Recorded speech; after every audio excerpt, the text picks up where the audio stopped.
Some places don't feel wrong at first. They look maintained. They're marked on the map. They're designed for people to stop. That's what makes them dangerous. Late at night, when the road is quiet and your guard is low, silence can feel like safety. A rest area with no noise, a service road that looks unused, a stranger who asks for help without raising their voice. These stories aren't about chasing headlights or sudden violence. They're about moments where nothing happens right away, where the danger doesn't rush you, where you realize too late that the place itself is in control.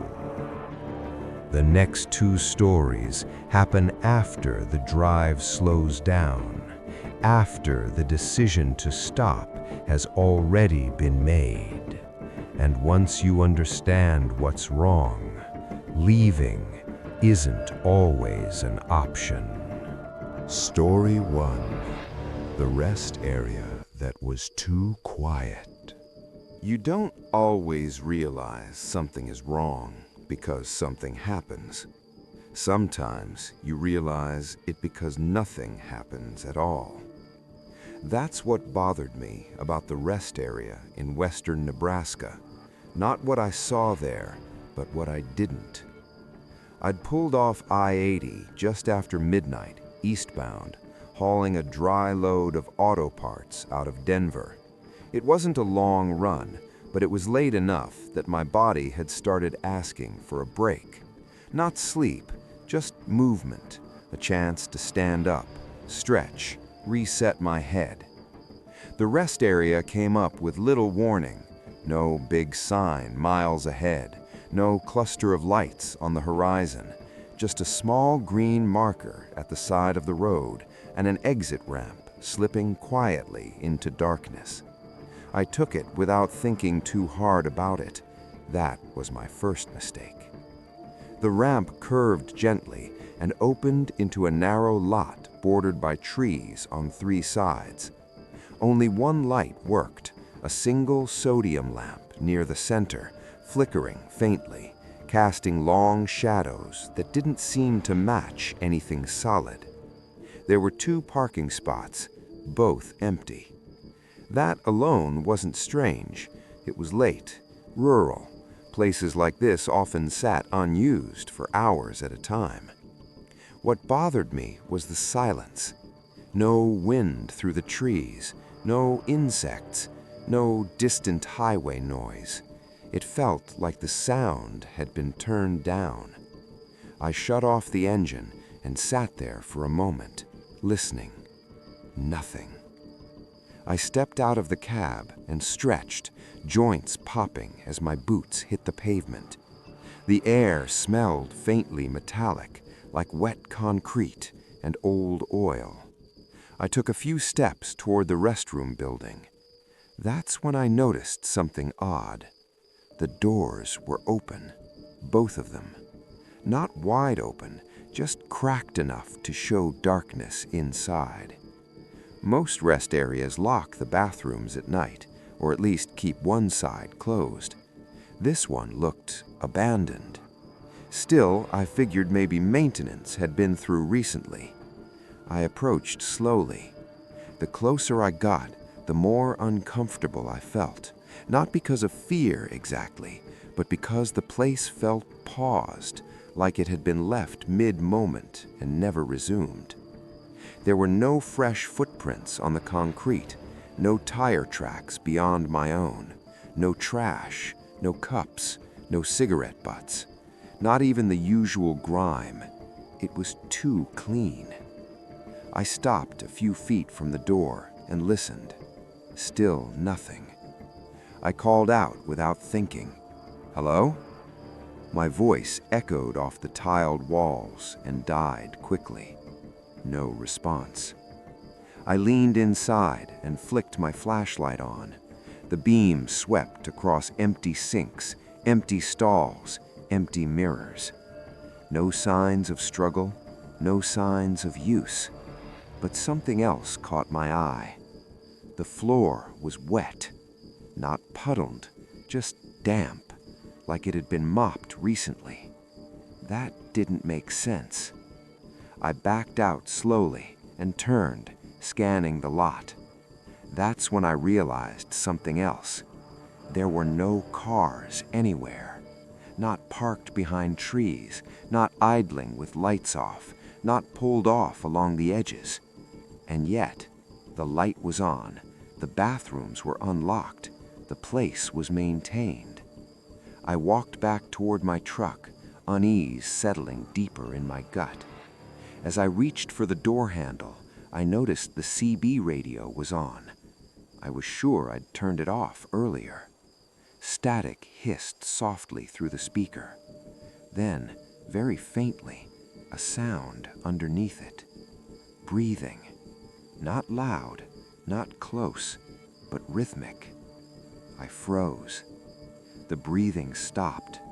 The static continued. I stared at the radio, my pulse beginning to climb. Then a voice came through, low and flat. "You shouldn't be here yet." I didn't answer. I didn't move, because suddenly the silence made sense. This place wasn't quiet because it was empty. It was quiet because something had already happened here. And whatever it was, hadn't finished yet. I didn't touch the radio. I stood there with my hand frozen inches from the door handle, staring at the CB like it might speak again on its own. The static hissed steadily, filling the cab with that familiar, meaningless noise.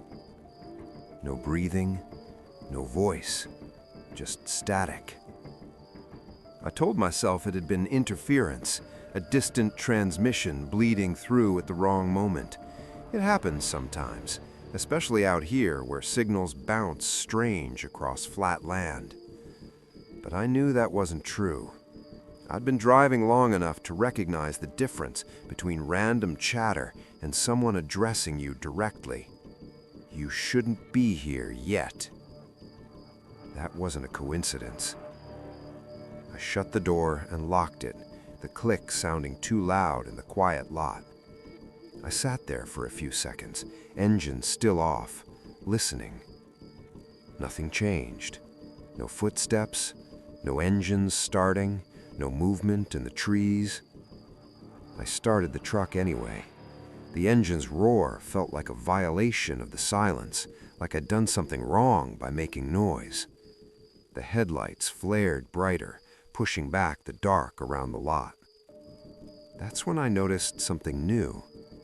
Beyond the reach of the lamp, near the tree line, there were tire tracks. Not fresh like mine, older, multiple sets. They curved around the lot and disappeared behind the restroom building, then reappeared near the edge of the trees like vehicles had been pulling in and out without using the main entrance. I felt my chest tighten. That didn't make sense. Rest areas aren't built with back exits. I put the truck in neutral and leaned forward, peering through the windshield. The tracks weren't random. They were deliberate. Clean arcs, tight turns, the kind of driving you do when you're maneuvering carefully, not rushing in or out. I shut the engine off again. Silence rushed back in immediately. I grabbed my flashlight and stepped down from the cab, telling myself I just wanted a better look before leaving. I didn't plan on staying. I just needed confirmation that what I was seeing was real. The air felt heavier on the ground, like the night pressed down harder here. I walked toward the restroom building again, slower this time. My footsteps sounded unnaturally loud, echoing off concrete and tile. Near the corner of the building, my flashlight beam caught something dark on the pavement. At first, I thought it was oil. Then I saw the color. It was thicker, darker, still wet. I felt my stomach drop. I crouched slightly, careful not to step closer than I had to. The beam of light revealed smeared handprints leading away from the stain, fingers dragging toward the bushes near the tree line. No trail, just marks, like someone had been moved. I straightened up slowly, my heart pounding now. This wasn't an abandoned rest area. It was a cleaned one. Whatever had happened here hadn't been an accident, and it hadn't been left alone either. Someone had been through after. Someone had wiped things down just enough to hide what mattered. I turned the flashlight toward the trees. Nothing. Just shadows layered over shadows. I backed away, my eyes never leaving that edge of darkness. That's when I heard it. A door. Not the restroom door. Metal. The soft clank of a truck door being closed somewhere behind me. I spun around. The lot looked the same. Empty. Too empty. My truck sat where I'd left it, headlights off, cab dark, no other vehicles in sight, no movement. My pulse hammered. "Hello?" I called, my voice coming out hoarse. No answer. The silence returned, thicker than before. I took another step back and felt my heel catch on something. I stumbled slightly and looked down. A shoe. Small, lightweight, not a work boot. A women's sneaker. The laces were still tied. The sole was scuffed and damp with the same dark stain I'd seen near the building. My throat went dry. I bent down and picked it up without thinking, then immediately regretted it. The fabric was cold and stiff. Someone had lost this here, or left it. I dropped it like it burned me and backed away toward my truck, my mind racing. That's when the CB crackled again. Very softly. No voice this time. Just a click. A confirmation. Someone is still here. And they know exactly where I was standing. I didn't run. That's the part that still bothers me. Every instinct in my body was screaming to get back in the truck, lock the doors, and leave the rest area behind. But something about the silence kept me frozen where I stood, like moving too fast would make things worse. I backed toward my truck slowly, my eyes locked on the tree line. The sneaker lay on the pavement behind me, forgotten but impossible to ignore. I didn't bend to pick it up again. I didn't want anything else in my hands. The CB radio clicked once more. Not a transmission, just the sound of someone pressing the mic and letting go. A test. I reached the cab and climbed in, slamming the door shut harder than I meant to. I locked it immediately and leaned back against the seat, forcing myself to breathe. In, out, slow. The headlights stayed off. I didn't want to announce myself yet. I listened. The static on the CB continued, steady and low. Beneath it, I thought I heard something else again, not breathing this time. Footsteps. Very light, very slow. Not on pavement, on gravel. They circled the truck, staying just out of sight.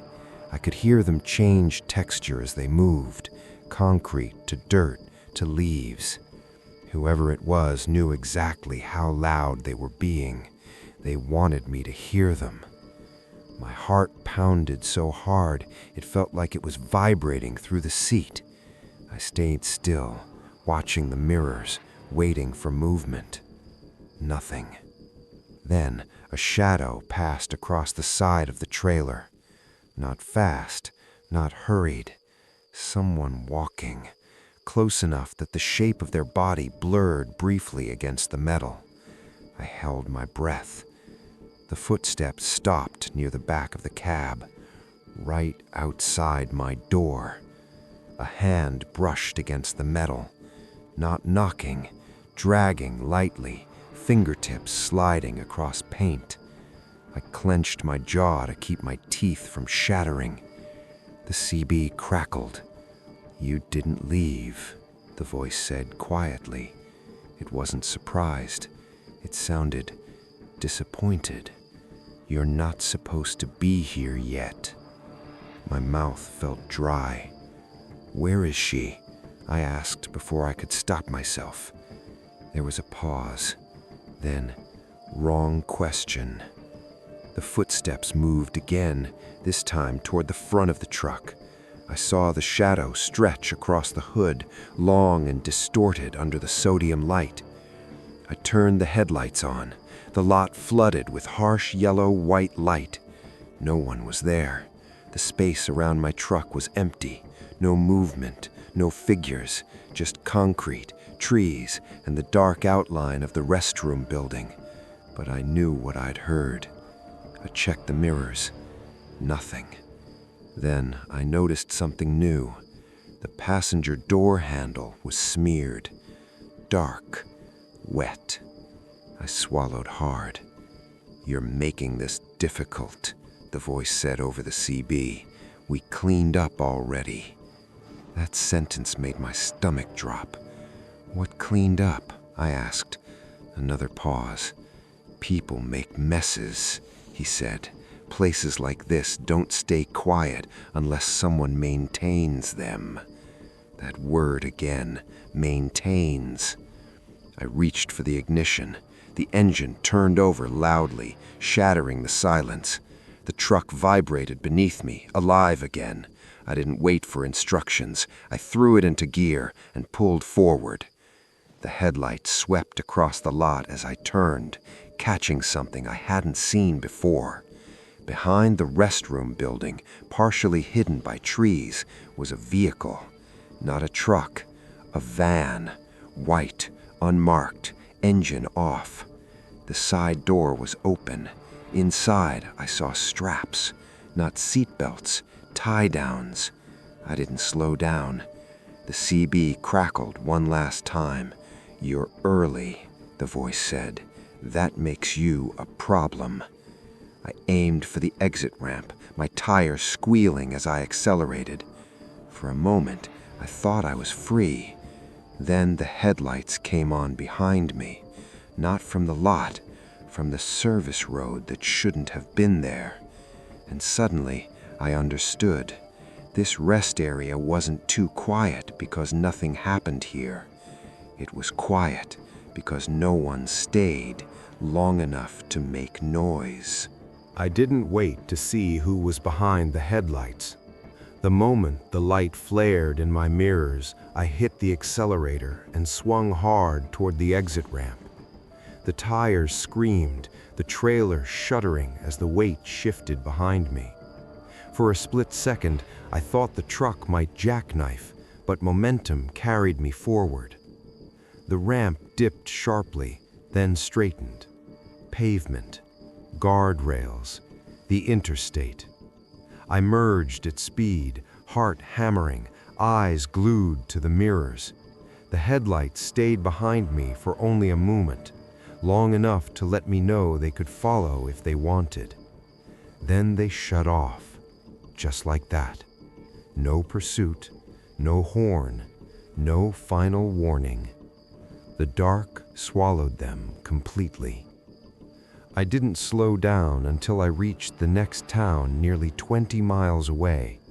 Bright gas station lights, traffic signals, people moving around like nothing in the world was wrong. I pulled into a well-lit station, parked right under the cameras, and locked the doors. Only then did my hands start shaking. I called the police. When the deputy arrived, He listened quietly as I told him everything. The rest area, the unlocked bathrooms, the shoe, the van, the voice on the CB, the way someone had been close enough to touch my truck without ever fully revealing themselves. He didn't interrupt. When I finished, he nodded once and asked for the mile marker. "That rest area's been closed for maintenance," he said, "supposed to be barricaded." "It wasn't," I replied. "The exit was open. The light was on." He frowned and made a call from his cruiser. They drove me back. By the time we reached the spot, dawn was breaking. Gray light filtered through the trees, flattening everything into something almost ordinary. Almost. The rest area was there, but barely. The exit ramp was blocked by concrete barriers that hadn't been there the night before. The sodium lamp was dark, glass shattered at the base. The restroom doors were locked, padlocks hanging heavy and new. The lot was empty. No tire tracks, no stains, no shoe, no van. The deputy walked the perimeter slowly, radio pressed to his shoulder. "Nothing here," he said finally. "But it was. Someone was here." He looked at me for a long moment. "I believe you," he said quietly, "but belief doesn't make a report." They took my statement anyway, logged it under suspicious activity. No missing persons matched the description. No vehicles reported in the area overnight. The CB radio in my truck was checked. Nothing unusual, no extra wiring, no devices, no tampering. Whatever had been there wasn't anymore. Before letting me go, the deputy gave me one piece of advice. "If you see a place that looks maintained but unused," he said, "don't stop. That usually means someone's using it." "For what?" I asked. He didn't answer. I drove the rest of that day in silence. The CB stayed off. Every rest area sign I passed made my chest tighten. Every pull-off looked wrong somehow, too empty, too quiet, too clean. Weeks later, I asked another driver about that stretch of I-80. He didn't ask questions, just nodded. "Yeah," he said, "that one." "What about it?" I asked. He lowered his voice. "Places like that don't stay quiet unless someone makes them that way, and the ones who keep them quiet don't like witnesses." I still drive nights, but I don't stop at rest areas with working lights and no people. I don't trust places that look ready for use but show no signs of life, because silence like that isn't empty, it's controlled. And whatever happened at that rest area never made it into a report, because someone made sure it didn't. Story 2. The Last Ride Home. There's a kind of tired that makes you generous. Not kind, not patient, just willing to stop asking questions you'd normally ask. That's the kind of tired I was when I gave him a ride. It was close to 11 at night when I pulled into a small gas station outside of Amarillo, Texas. Not a truck stop, just a local place with 2 diesel pumps, bright white lights, and a convenience store that smelled like old coffee and cleaning chemicals. I'd been driving since early morning, hauling a partial load toward New Mexico. Not a hard run, just long, the kind that leaves your body intact but dulls your judgment around the edges.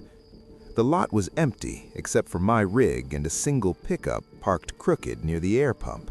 No one inside, no one at the pumps. I fueled up, went inside, paid, and grabbed a bottle of water. When I came back out, I noticed him standing near the edge of the lot. He hadn't been there before. Mid-30s, maybe early 40s. Jeans, work boots, a hooded sweatshirt pulled up despite the warm night. He stood with his hands in his pockets, facing the road, not looking at me directly. People hang around gas stations sometimes, waiting for rides, waiting for someone. I didn't think much of it. I climbed into the cab and started the engine. That's when he knocked on the door. Not hard, just enough to get my attention. I rolled the window down a few inches. "Hey," he said. His voice was calm, normal. "Sorry to bother you. You headed west?" "Yeah," I replied. "Why?" "I'm trying to get to Tucumari," he said. "My truck broke down a few miles back. Been walking for a while." That should have been my first stop sign. People don't usually walk highways at night unless something went wrong, or something already had. "Road service?" I asked. He shook his head. "Phone died. No signal. I just need a lift into town, anywhere with lights." I hesitated. Every rule I'd learned over the years surfaced at once. Don't pick up strangers. Don't bring unknown people into your cab. Don't make yourself responsible for someone else's problem. But then I looked at him again. He wasn't aggressive. He wasn't pushy. He wasn't acting desperate. Just tired. The same kind of tired I felt. "I'm not going far," I said. "I can drop you at the edge of town." "That'd be great," he replied quickly, too quickly. Then he caught himself. "Yeah, thanks. I appreciate it." I unlocked the door. He climbed into the cab without hesitation, settling into the passenger seat like he'd done it 100 times before. He smelled faintly of sweat and gasoline, nothing alarming. "Name's Eric," he said. I told him mine. We pulled back onto the highway. For the first few minutes, neither of us spoke. The road stretched ahead, dark and quiet. The hum of the engine filled the space between us. "You run nights a lot?" he asked, eventually. "Most of the time," I replied. "Gets lonely," he said, not as a question. "Sometimes," I replied. He nodded like that meant something to him. We drove another mile. Then he said something that made my grip tighten on the wheel. "You passed it back there," he said casually. "Past what?" I asked. "The turnoff," he replied. "The one you want." I frowned. I didn't see any exit. He leaned forward slightly, pointing ahead into the darkness. "It doesn't look like much, just a service road, but it'll save you time." That didn't make sense. I knew this route. There were no shortcuts between here and Tucumari, just long, straight miles and open land. "I'll stick to the highway," I said. He smiled. Not wide, not threatening, just enough. That's what most people say at first. Something about the way he said it made my stomach tighten. I glanced at him, really looked this time. His hands were still in his pockets, and he hadn't buckled his seatbelt. I kept my eyes on the road, but my attention had shifted completely. It wasn't anything obvious he'd done. No threats, no sudden movements. Just the way he'd spoken, like he already knew the route better than I did. Like the decision had been made somewhere before I ever pulled into that gas station. "There's another turn coming up," he said after a minute. "You'll want to stay right." "I know this stretch. It's straight for a while." He shrugged, looking out the windshield. "Used to be. They changed things." That explanation didn't sit right. Highways don't change quietly. They don't add exits without signs, without lights, without warning. And service roads don't save time unless you know exactly where they go. I checked the mirrors again. Empty. No cars behind us, no headlights ahead, just the highway, black and flat, stretching into nothing. "You from around here?" I asked. "Not originally, but I've spent enough time out here." That answer told me nothing. It was meant to sound casual, but it felt practiced. I noticed then that his hands still hadn't come out of his pockets. "Your truck really break down?" I asked. "Yeah, overheated." "On a night like this?" He smiled slightly. "Engines do weird things." We drove in silence for another mile. Then the road sign appeared. Not green, not reflective, just a small white marker half hidden by dust. Service rod. No arrow, no distance. "That's it," he said immediately. "Right there." I slowed slightly, scanning the shoulder. The road he was pointing to wasn't really a road at all, just a strip of dirt and gravel cutting away from the highway, barely visible unless you were looking for it. "I'm not taking that," I said. "You should," he replied. His tone was still calm, but something had changed. Less suggestion, more expectation. "I'm not risking my rig on dirt. The company wouldn't love that." He nodded slowly, like he'd anticipated the objection. "That one's fine. Packed solid. Trucks use it all the time." I glanced at him again. "Do they?" I said. He didn't answer right away. Instead, he leaned back slightly in the seat, still facing forward. "You know," he said, "most drivers don't even question it. They just turn." That sentence landed heavy. "Question what?" I asked. "The favor, the ride." My fingers tightened on the wheel. "This isn't a favor anymore. I'm dropping you in town like I said." He exhaled slowly through his nose. "You're already past town." I checked the dash clock. That couldn't be right. I'd been driving less than 10 minutes since the station. There hasn't been anything. No lights, no exits. He turned his head toward me then, really looked at me for the first time. "Exactly," he said. A chill ran through me. I realized then that he hadn't been checking his phone, hadn't been looking for landmarks. He'd been watching me, my reactions, my hesitations.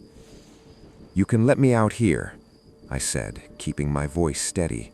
"I'll turn around." He didn't move. "Don't," he quieted. "That won't help."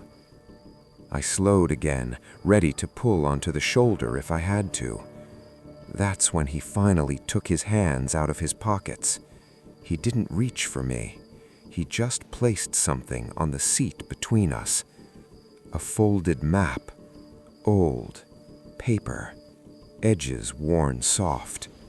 He opened it with one finger and tapped a spot just off the highway. "You're right here, and this is where you stop." I stared at the map. There was no town marked where he was pointing, just a blank space and a handwritten circle. I didn't touch the map.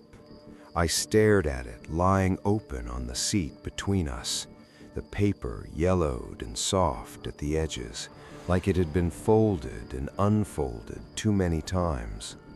The handwritten circle stood out immediately. No label, no road name, just an empty patch of land marked like it mattered more than anything else. "There's nothing there," I said. He kept his finger on the spot. "That depends on when you get there," he replied. I glanced back to the road. The highway stretched ahead, straight and empty, the headlights carving a narrow tunnel through the dark. No towns, no traffic, no turnoffs except the dirt strip he'd pointed out earlier. "You said you needed a ride into town," I said. "This isn't a town." He smiled faintly. "I said I needed a ride off the road," he corrected. "You assumed the rest." My pulse started to climb. "Pick another spot," I said. Anywhere with lights." He shook his head slowly. "That won't work." "Why not?" I asked. "Because people notice lights," he said, "and you've already been noticed enough." That made my stomach drop. "By who?" I asked. He folded the map carefully and slipped it back into his pocket, movements calm and unhurried. "By me," he said. The truck drifted slightly in the lane as my grip tightened on the wheel. "You need to get out," I said. "Now." I eased off the accelerator, preparing to pull on to the shoulder. Before I could, he reached out and rested his hand on the dashboard. Not grabbing, not blocking, just there. "Don't," he said quietly. There was something different in his voice now. No friendliness, no casual tone, just certainty. "You don't want to stop here," he continued. "This isn't a safe place." "You said that about the road back there, too," I snapped. "Yes," he replied, "and you kept driving." I looked at his hand. Then I noticed what I hadn't before. There was a cut across his knuckles, fresh, still dark around the edges, like he'd hit something hard recently. Or someone. "I'll call the cops," I said. "You won't," he replied immediately. "Your phone doesn't have signal." I checked without meaning to. No bars. "And even if it did," he added, "you'd have to explain why you picked me up." My chest tightened. "That's not a crime," I said. "No," he agreed, "but it is a mistake." The sign came up suddenly in the headlights. "Service road, no services." Small, easy to miss. "That's it," he said. "Slow down." "No," I said. He turned fully toward me now. For the first time, his expression wasn't neutral. It was tired. "Listen," he said, "I don't want to make this worse than it has to be." My heart hammered. "I already have," I said. He sighed and reached into his pocket. I tensed, ready for anything. He didn't pull out a weapon. He pulled out a phone, turned it on. The screen lit up with a photo. It took my brain a second to understand what I was looking at. My truck, from behind, on the highway, taken minutes ago. Then he swiped. Another angle, another moment, another mile marker. Someone had been following us. "See," he said calmly, "this works better if you cooperate." The service road rushed toward us. I had seconds. I could slam the brakes, I could swerve, I could do something reckless enough to force attention, or I could keep control. I chose control. I slowed. The tires rolled off pavement onto gravel, the truck shuddering as we left the highway behind. The service road was narrow but firm, cutting into open land, with no lights, no signs, no indication it went anywhere useful. He relaxed slightly in the seat.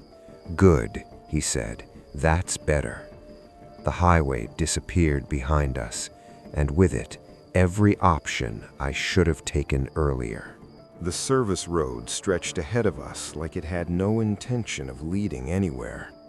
No signs, no reflectors, no fences. Just dirt and gravel cutting through open land, the headlights revealing only what was directly in front of us. The highway was already gone, swallowed by darkness behind. I kept the speed low, hands steady on the wheel, every muscle in my body tense. "How far?"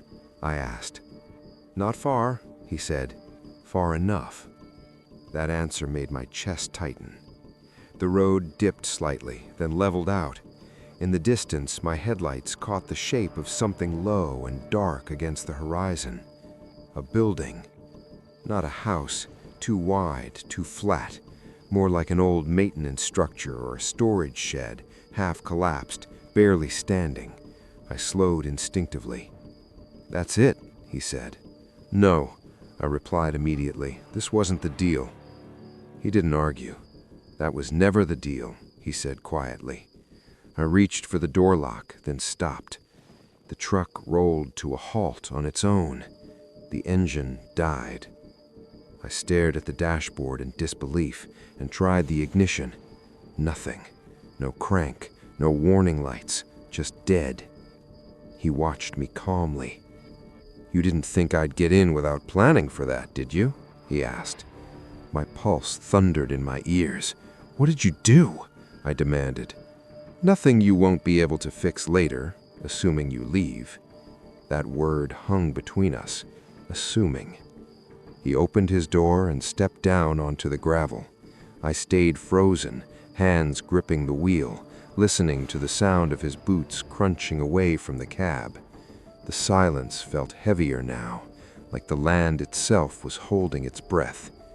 He walked around to my side and knocked once on the door. Not hard, just enough. "You can stay in the truck, or you can come talk. Either way, we're here." I didn't move. He waited. Minutes passed, or maybe seconds. Time didn't feel real anymore. Finally, I cracked the window an inch. "What do you want?" I asked. "To understand something," he said. "You didn't do a good deed back there." My throat felt tight. "You made yourself available," he continued. "People like you are rare. You stop, you listen, you don't make a scene." Lights flickered near the building. Not floodlights, lamps, dim, warm, intentional. I saw movement now, shapes, more than one. My stomach dropped. "How many?" I asked. "Enough," he said, "and they're already awake." I shook my head slowly. "I won't help you," I said. He sighed. "I know," he replied. "That's not why you're here." He stepped back from the truck. "Wait," I said, panic rising. "I said you could leave." "Yes," he agreed. "Eventually." He gestured toward the building. "Once the ride's complete." The door behind him opened. Voices carried softly across the dirt. Not arguing, not rushed. Normal. That was the worst part. I sat there in the cab, surrounded by darkness, realizing something too late. This wasn't a robbery. This wasn't even a carjacking. This wasn't even about me. I was transportation, a test, proof that someone could still be brought here without force. The engine stayed dead, the doors stayed locked, and no matter how long I sat there, the road I'd come from wasn't coming back. They didn't rush me. They didn't have to, because the last ride home had already ended. By morning, these places look harmless again. The rest area is still there. The service road blends back into the land. Nothing appears broken. Nothing appears wrong. But the people who pass through don't forget. Because what stays with you isn't what happened. It's what almost didn't need to. No warning signs, no obvious threat, just silence, time, and the feeling that you were expected. If there's one thing these stories leave behind, it's this. Not every place meant for stopping is meant to keep you safe. And sometimes the moment you slow down is the moment the road decides for you. Drive safe. Trust the instinct that tells you to keep moving. Some places don't need to trap you. They just need you to stay.